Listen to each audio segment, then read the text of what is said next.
Exercise 8.1 question number 7। Question number 7 क्या देखो, question number 7 कहता है ये ABCD is a rhombus. ABCD एक रोम्बस है। रोम्बस क्या होता है? सारे साइड्स इक्वल होती हैं, ठीक है। ABCD is a rhombus, sides equal होती हैं और अपोजिट साइड्स पैरेलल होती हैं। AB CD के पैरेलल होगी, BC AD के पैरेलल होगी, ठीक है। ABCD is a rhombus, show the diagonal AC bisect angle A as well as angle C। हमें क्या बताना है कि डायगोनल AC जो है एंगल A और एंगल C दोनों को जो है बाइसेक्ट करता है, ठीक है। एक तो हमें ये काम करना है। दूसरा क्या बताना है हमको, and BD bisects angle B as well as angle D, और BD जो यहाँ पे डायगोनल बनेगा वो एंगल B और D दोनों को बाइसेक्ट करेगा, ठीक है। तो पहले AC पे काम शुरू करते हैं। AC को हम देखते हैं कि AC जो डायगोनल है वो एंगल A और C को डिवाइड कर रहा है, बाइसेक्ट कर रहा है कि नहीं कर रहा, ठीक है। उसके बाद BD फॉर्म करेंगे और उसको चेक करेंगे। पहले इस पे आते हैं हम जो है।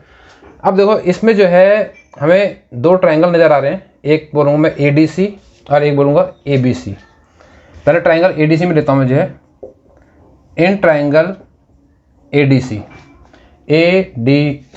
इस ट्रायंगल में देखो ये साइड दोनों इक्वल है, means DC is equal to AD, DC is equal to AD। ये दोनों इक्वल क्यों हैं? क्योंकि ये रोम्बस की साइड्स हैं और रोम्बस की सारी साइड्स इक्वल होती हैं, ठीक है। तो यहाँ क्या लिखता हूँ, साइड्स ऑफ, ये रोम्बस की साइड्स हैं इसीलिए जो है इक्वल है। ये दोनों साइड्स इक्वल हैं। AD के सामने एंगल कौन सा है? देखो यहाँ पे मैं एंगल को नाम देता हूँ। यहाँ पे C जो टोटल एंगल है वो दो एंगल से मिलके बना हुआ है, ये एंगल और ये एंगल। इन दो एंगल से मिलके हमारा टोटल एंगल C बनेगा। तो इन दो एंगल्स को नाम देता हूँ, एक को मैं C1, एक को देता हूँ C2। ऐसे ही यहाँ पे A एंगल जो है वो इन दो एंगल से मिलके बनेगा, इसको नाम देता हूँ A1, इसको A2, ठीक है। अब देखो AD के सामने एंगल कौन सा है?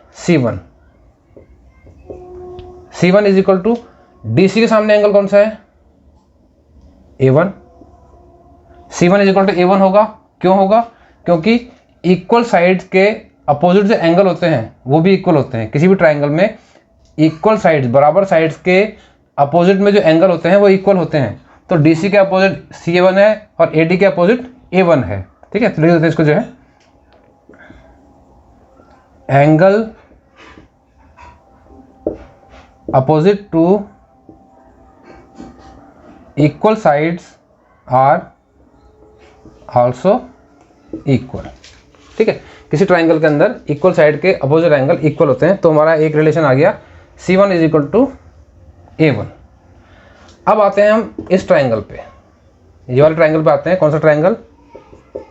इन ट्राइंगल ABC ट्राइंगल में देखते हैं हम जो ABC ट्राइंगल में AB और BC भी इक्वल हैं। AB is equal to BC है। रीजन वही है, साइड्स ऑफ रोम्बस, ये रोम्बस की साइड्स हैं, रोम्बस की साइड्स हैं ये, इसलिए इक्वल है। AB के सामने एंगल कौन सा है? C2 इज इक्वल टू जो BC के सामने एंगल है A2, C2 is equal to A2। ये एक सेकंड रिलेशन आ गया। इन दो रिलेशन से हमारा अभी आगे काम निकलेगा। अभी हम एक चीज़ और निकालते हैं इसमें जो है। अब इसमें देखो AB और DC ये दोनों लाइंस आपस में पैरेलल हैं। रोम्बस है, रोम्बस के सामने की साइड्स पैरेलल होती हैं। तो मैं लिखूंगा AB parallel to DC। AB DC parallel हैं। ये AC है, ये AC क्या है? देखो AB DC, ABDC। इसमें जो AC है, AC क्या है? पैरेलल लाइन पे एक ट्रांसवर्सल, पैरेलल लाइन पे ट्रांसवर्सल हो गई ना ये। तो ट्रांसवर्सल का जो ये एंगल और ये एंगल होता है इसको बोलते हैं अल्टरनेट इंटीरियर एंगल। इस केस में है कौन सा एंगल? ये यहाँ पर है ये A2 और नीचे है ये C1। अल्टरनेट इंटीरियर एंगल हमेशा इक्वल होते हैं। तो ये इसके पैरेलल है and AC is transversal. AC जो है ये क्या है? AC इज ट्रांसवर्सल, ठीक है। तो क्या होगा? Angle A2 is equal to angle C1। Reason लिख देते हैं इसका जो है, अल्टरनेट इंटीरियर एंगल, ये अल्टरनेट इंटीरियर एंगल है इसलिए ये इक्वल होंगे। अब देखो इस रिलेशन को हम लिखते हैं 3। अब इन तीन रिलेशन से हमें क्या मिलता है देखो जरा, तीनों रिलेशन को साथ साथ लिख देता हूँ। C1 is equal to A1 है, पहले इससे हमें दिखा, सेकंड से दिखा C2 is equal to A2 है, ठीक है। तीसरे में क्या दिखा हमें, A2 is equal to C1 है, A2 is equal to C1 means A2 is equal to C1। सब एंगल है, ये एंगल के साइन लगाते हैं इनमें जो है, ठीक है। A2 C1 के इक्वल है तो हम क्या कर सकते हैं, यहाँ A2 जो लिखा है, जो मैंने लिखा है C2 is equal to angle A2, ये सेकंड रिलेशन है ना, और A2 C1 के इक्वल है, A2 C1 के इक्वल है, तो मैं लिख दूंगा यहाँ पे एंगल C1। तो angle C2 is equal to angle C1 हो गया, एंगल C2 C1 के इक्वल हो गया। ऐसे ही यहाँ पे देखो जरा, A1 is equal to C1 है, ठीक है, angle A1 is equal to C1 है, और C1 is equal to A2 है, C1 is equal to A2 है। तो क्या आ गया relation, A1 is equal to A2, यहाँ से रिलेशन क्या आ गया, angle A1 is equal to angle A2। ऊपर वाले से रिलेशन आया था angle C1 is equal to C2, angle A1 और A2 दोनों इक्वल आ गए, एंगल C1 और C2 दोनों इक्वल आ गए। इससे क्या हमें पता लगा, does AC bisects both angle A as well as angle C। इससे हमें पता लगा कि AC जो है वो एंगल A और एंगल C दोनों को ही बाइसेक्ट कर रहा है, ठीक है। ये फर्स्ट पार्ट इसका हो गया। तो अब चलते हैं हम इसके जो है सेकंड पार्ट पे। सेकंड पार्ट क्या कह रहा है इसका, देखो BD bisects angle B as well as angle D। BD, अब चल रही है बात इस डायगोनल की।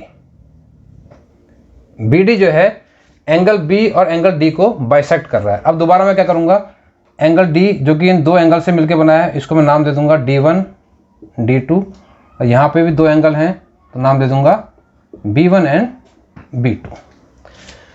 अब लेते हैं हम ये दो ट्रायंगल लेते हैं, इस ट्रायंगल को लेते हैं पहले जो है, इन ट्रायंगल ABD ट्रायंगल के अंदर जो है, इसके अंदर देखो ये साइड और ये साइड इक्वल है, रोम्बस की साइड्स हैं ये, तो AD is equal to AB sides of rhombus, ठीक है। AD is equal to AB हो गया।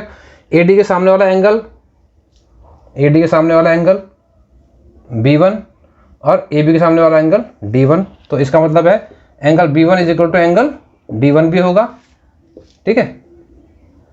Angle opposite to equal sides are also equal, ठीक है। ये हो गया हमारा जो है एक रिलेशन हमारा आ गया, क्या, B1 is equal to D1, B1 और D1 हमारे इक्वल हो चुके हैं। इस ट्रायंगल पे आते हैं नीचे वाले पे, in triangle DCB, in triangle DCB, DC is equal to BC, DC is equal to BC sides of rhombus, दोबारा लिखने की जरूरत नहीं है इसको जो है, DC is equal to BC है।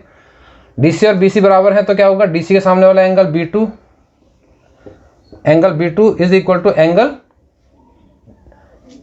इसके सामने वाला एंगल D2। एक सेकंड रिलेशन आ गया, ठीक है। अगेन हमें एक रिलेशन पहले पता था हमको जो है, हमने क्या निकाला था उस केस में, हमने जो है पहले वाले केस में क्या किया था, हमने देखा था AB को एक पैरेलल लाइन के तौर पे, पैरेलल लाइन है, रोम्बस है, तो AB और DC आपस में क्या होंगी, पैरेलल लाइन होंगी। तो उस समय AC हमारा एक ट्रांसवर्सल था, लेकिन इस केस में देखो क्या है, इस केस में हमारे पास BD एक ट्रांसवर्सल है, एक BD ट्रांसवर्सल है हमारे पास जो है। BD ट्रांसवर्सल पे एक एंगल जो यहाँ फॉर्म हो रहा है, एक एंगल जो यहाँ बन रहा है B1, और एक एंगल जो यहाँ बन रहा है D1। अब ये अल्टरनेट इंटीरियर एंगल है, ठीक है। तो अब मैं क्या लिखूंगा इसको जो है, as A B parallel to C D, ठीक है, and B D is transversal, B D transversal है इस केस में हमारी जो है, बी डी ट्रांसवर्सल है, बी डी ट्रांसवर्सल है तो B1 और D1 क्या, D2 क्या है, B1 और D2 ये हमारे जो है अल्टरनेट इंटीरियर एंगल हो गए। तो angle B1 is equal to angle D2, क्या रीजन लिखूंगा, अल्टरनेट इंटीरियर एंगल्स, ये अल्टरनेट इंटीरियर एंगल बन गए। एक रिलेशन हमें को ये मिल गया। तीनों रिलेशन को सामने रख के देखते हैं। Angle B1 is equal to angle D1, second पे आ जाओ, angle B2 is equal to angle D2, third पे आ जाओ, angle B1 is equal to angle D1। इन तीनों रिलेशन से हमें पता लगता है, क्या पता लगता है, देखो angle B1 is equal to angle D1 और angle D1 is equal to angle, एक सेकंड, थर्ड कौन सा था, B1 D1, एक सेकंड मैंने कहीं कुछ गलत लिख दिया, ये हमारा D2 है, ठीक है, B1 is equal to D2, B1 is equal to D2, ठीक है, ये गलत लिख गया था। अब देखो जरा, angle B1 is equal to D2 और angle D2 is equal to angle B2, तो D2 के आगे लिखूंगा एंगल B2 और angle B1 is equal to D1, angle B1 is equal to angle D1। अब देखो जरा, angle D1 is equal to angle B1 is equal to angle D2 is equal to angle B2। इसका मतलब क्या है कि angle D1 is equal to angle D2 and angle B1 is equal to angle B2। दोनों ही angle बराबर है, B1 B2 के बराबर है, D1 D2 के बराबर है, ठीक है। तो इससे हमारा क्या पता लगता है हमको जो है, इसमें लिखेंगे दस BD इज अ